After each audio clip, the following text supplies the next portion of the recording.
In this video, I'm installing the Hemera extrusion system on the AM8 and we're starting right now.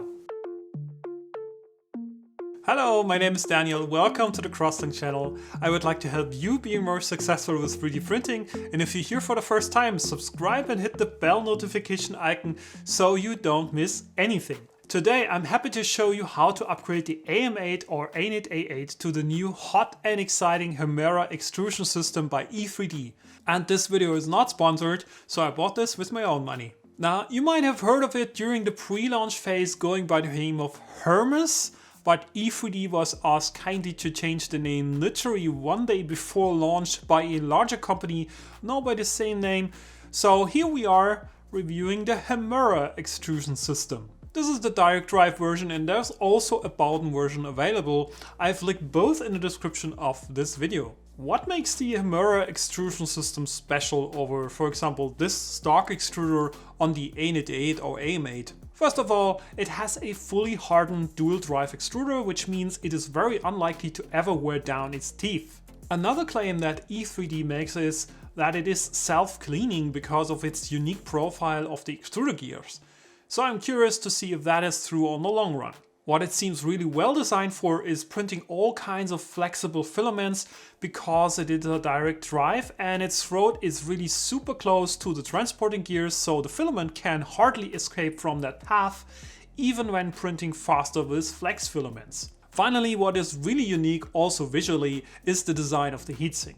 It has an optimized airflow that points away from the hot end and also from the heat bed, so there is no unwanted airflow cooling down printer parts where they shouldn't be. And it's also compatible with all kinds of E3D hot ends, so if you don't want to use the hot end that's coming with the Hemera, you can also exchange it, for example, with a Volcano or Super Volcano hot end. Enough of the theory now, let's get started with the build. But just one more thing. You need to check whether you have a 12 volt or 24 volt setup on your printer and order the right version of the Hemera. I have upgraded my AM8 to 24 volts, so this is the right version, and it would also work with the Ender 3, for example, which is also running on 24 volts. This is quite important because a wrong voltage selection can lead to damage or overheating of the electric parts of this extrusion system. Let's quickly check what parts come with the Hemera and what additional parts we need to finalize the assembly. First of all, I would like to give a huge shout out and thanks to Thomas Senladera, who already designed a mounting plate for the Anet A8. If you are interested to see this review of the Hemera on the Anet A8, I have linked his video in the description. However, I remixed his mount a bit to incorporate a tighter slot for the GT2 belts that I'm using with my upgraded AM8. If you're still using the original belts that came with your Anet A8, then you can use Thomas' original version of the mounting plate. Or maybe not, more on that in a second. On the other hand, Thomas also mentioned that existing back-mounted probes will still continue to work with his mount, but as it turns out that my version of the Anet A8 didn't come with these nice metal linear bearing holders, which seem to have threads for additional parts to mount, I cannot mount any probes to the back without some further modifications or helper brackets. Now, with that out of the way, let's really get started. So let's check out what's in the box. So first of all, we have a little bit of a documentation piece here, which shows us which nozzles we can use. And then we have a nice sticker here. And then you can see this is still the original branding Hermes. And interestingly, they have a trademark here, which makes me curious because if they have the trademark already registered, hard to imagine how a company can claim that they cannot use this. So there's something went wrong on the way to this trademark registration, obviously, but let's have a look in the box. And it's really a nice embossed print, so nice quality. So let's check it out here. And here it is, the Hemera Extruder. Here you can see the really unique design of the airflow system, which points away the airflow away from the extruder and upwards. And here, like here, it's going to be the extruder part. So really curious to see how that's gonna work. And let's have a look what's in here. Okay, really nice. We have a sock inside here. Let's see, we have all the cables. We have a fan, but that's gonna be only for the cooling block here, the heatsink. We have the heating cartridge here. This is the heating cartridge. This is the temperature sensor, and this temperature sensor has a plug, which I really like. So you can just plug it in using this little extension cable here. And so you don't have to change your original cable if you have ever had to exchange that sensor. A bunch of screws, a little bit of PTFE tubing, and another sticker. I like it. Now, as a first step of the build, I had to assemble the hot end and extruder. I installed the temperature sensors and the heating cartridge. Then I attached the cooling fan. The old extruder, of course, had to be disassembled now. Last chance to remove your filament.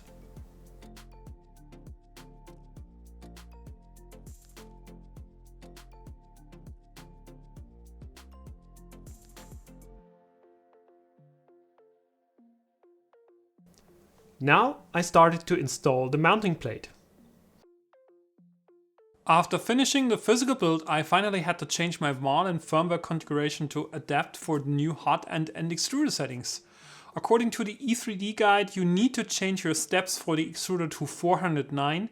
That means the extruder needs to turn much more to transport the filament compared to the stock extruder because of a different gear ratio. It is important not to miss this change, otherwise you will get heavy under extrusion. Now, after verifying that all my electronics work correctly, I finally went to calibrate the temperature probe values, also known as the KP, KI and KD values. Oversimplified, this means by calibrating these settings, you help Marlin firmware to more precisely reach and hold the printing temperatures and understand how the specific hot end and heater combination behaves. Every step needed to configure Marlin firmware is also explained in E3D's guide, which I have also linked in the description down below. But let's get into the details what actually slowed me down with finishing the build. So the first thing that I noticed with the mounting plate was that the holes for the lower bearing holder are just 1 mm too high. I hope you can see it here. All other screw holes, however, fit perfectly, so this cannot be related to material shrinkage. Mounting this plate to the bearing holders with this kind of offset caused a lot of tension to the bearings, and the whole carriage is not moving easily. I had to move the plate holes down by 1 mm in Fusions 360 and reprint the part to make it mount without adding any stress to the bearings, and now the carriage moves much smoother. Secondly, I had to correct my probe offset values in Marlin firmware and also recalibrate my bed centering. If you like to know how this is done, I've linked those instruction videos in the description. And third, I had to reset the Eeprom after flashing Marlin firmware, but why? I was wondering, why does it not extrude the correct amount of filament? I've set the new step values in the config file until I realized that this setting, the step value, is stored on the Eeprom when you hit the save button in the control menu. You do this every time when you set your set offset value, for example, and then it saves all the current settings, including the step values. And when you change any of these default settings in Marlin firmware configuration files, this is always overridden by the Eeprom values. So after resetting the Eeprom and restoring my set offset, I was ready to print. Finally! Let's have a look at the print quality. At the first sight, this result is really fantastic. Layers look really equal and no stringing and ringing is visible on this print. This is not really a surprise, but how does it compare to a Benchy printed with the same settings with the Anet stock extruder? Not much different apparently. To be honest, I can see the layer lines less prominently on the Anet extruder version than on the Hemera one. If this is better or not, you have to decide, but overall I would say printing at low speed with PLA will not change your results much as far as I can tell for now. So the Benchy printed out really good, but this was PLA, and the main claim of E3D is that it prints flexible filaments much faster. I'm going to do a lot more intensive print tests in the coming week and will update you on the results in the next video. So far this is already promising, but there is more to discover. That's it for today. I hope you liked the video. If that's the case, please hit the like button, share the video and subscribe, and we'll see each other next time for another video about 3D printing and more. Bye!